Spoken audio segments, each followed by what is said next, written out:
धन्यवाद अध्यक्ष महोदय। कटौती प्रस्ताव के पक्ष में मेरा सवाल बजट बनाने की प्रक्रिया पर है। जब विभागों ने 13,400 करोड़ रुपए का मांग किया है तो फिर मात्र 7,721 करोड़ का बजट क्यों लाया गया?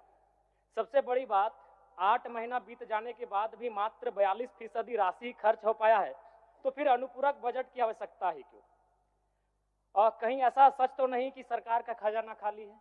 और यदि सरकार का खजाना खाली है तो सरकार राजस्व प्राप्त करने के लिए क्या कर रही है? अध्यक्ष महोदय, जमीन की रजिस्ट्री में करोड़ों अरबों का राजस्व हानि हो रहा है। किसी जमीन की कीमत यदि 1 करोड़ होता है तो कागज में दिखाया जाता है 25 लाख। सरकार को राजस्व मिलता है 25 लाख पर और काला धन का इस्तेमाल होता है 75 लाख पर। महोदय, अगर मेरी बात पर आपको संदेह है तो किसी भी इस राज्य में अगर किसी भी बड़ा भूखंड, एकड़ों का भूखंड अगर उसका खरीद बिक्री हुआ है तो आप उसकी एसीबी के माध्यम से जांच करवा लें, दूध का दूध और पानी का पानी हो जाएगा। और चोरी साफ नजर आया है अध्यक्ष महोदय, कई आईएएस अधिकारी जेल की यात्रा कर चुके हैं। अध्यक्ष महोदय, मैं कोयलांचल से आता हूं और ईडी, जांच एजेंसी और तमाम न्यूज चैनल्स रिपोर्ट की मानी तो प्रत्येक दिन झारखंड राज्य में 1000 अवैध गाड़ियों का निकासी होता है। यदि एक कोयले की गाड़ी में 50 टन कोयला मान ले और 1 टन का मूल्य अगर 5,000 रुपए मान लें तो 25 करोड़ रुपए एक दिन का होता है। अगर 365 से गुना करते हैं तो 9,125 करोड़ रुपए होता है अध्यक्ष महोदय, यानी लगभग 9,000 करोड़ रुपए, जो कि आपके अनुपूरक बजट से ज्यादा होता है। यानी कोयलांचल से इतनी अवैध मात्रा में कोयला का कारोबार हो रहा है, अगर उस पर सरकार नियंत्रण कर ले तो आपका एक अनुपूरक बजट के बराबर वो राशि होती है, वो राजस्व आपको फायदा होगा। अध्यक्ष महोदय, अगर बालू की बात करें तो वो तो सरेआम है, सब अपनी आंखों से देखते हैं। 1-2 अधिकारी ईमानदार होंगे तो भाई उनको जोहार होगा।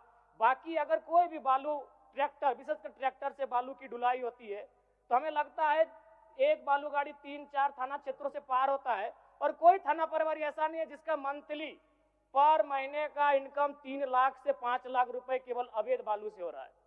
अतः सरकार को, मैं मानता हूं कि सरकार का खजाना खाली है, तो खाली है तो इस प्रकार अगर लूट की छूट होगी, जो सरकार के खजाना में आना चाहिए था वो थाना प्रभारी के जेब में जाएगा, पदाधिकारियों की जेब में जाएगा। तो इसी प्रकार हम लोग छात्रों से कलेक्शन करेंगे अध्यक्ष महोदय।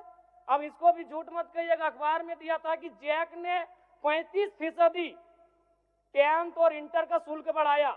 मैट्रिक का शुल्क था 980, शुल्क कर दिया गया 1180। इंटर का शुल्क था 1100, शुल्क कर दिया गया 1400। मैं तो सबसे पहले कहूंगा कि जो शुल्क पुराना था अविलंब शुल्क बढ़ोतरी पर रोक लगाया जाए। अध्यक्ष महोदय, आज छात्रवृत्ति नहीं मिला है छात्रों को।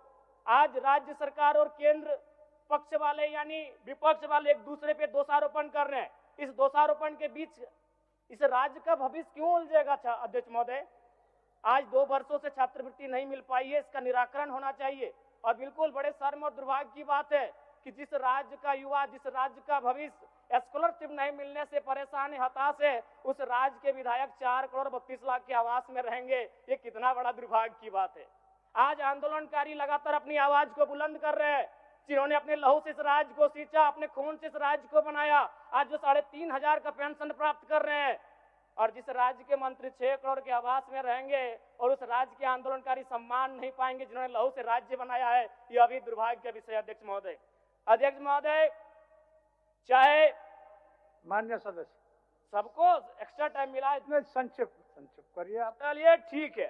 अध्यक्ष महोदय, बड़े सौभाग्य से हम 2 मंत्रियों के बीच में आते हैं। 32 और 34 दोनों साथ बैठे हैं, हमेशा यूं ही साथ बैठे, हमारी शुभकामनाएं। एक ही कुर्सी में बैठे हैं और दोनों के बीच हम आते हैं 33। एक बार भी मंत्री महोदय मेरे विधानसभा में गए नहीं। क्यों नहीं गए? योजना ही नहीं है, इनका दोष नहीं है। मेरे विधानसभा में कोई नई योजना, किसी के विधानसभा में मंत्री पद का कार्य क्या है? सिर्फ अपना विधानसभा नहीं होता है, कम से कम साल भर हो चुका है, एक विधानसभा तो इनको विजिट करना चाहिए था, अपने पड़ोस के जिले को तो विजिट करना चाहिए था। तो ये तो सच्चाई है अध्यक्ष महोदय। दूसरी बात, आलिम फाजिल की परीक्षा जैक द्वारा संचालित होती है, किंतु वर्तमान में सहायक आचार्य की नियुक्ति में प्रमाण पत्र की वैधता को खत्म कर दिया गया है।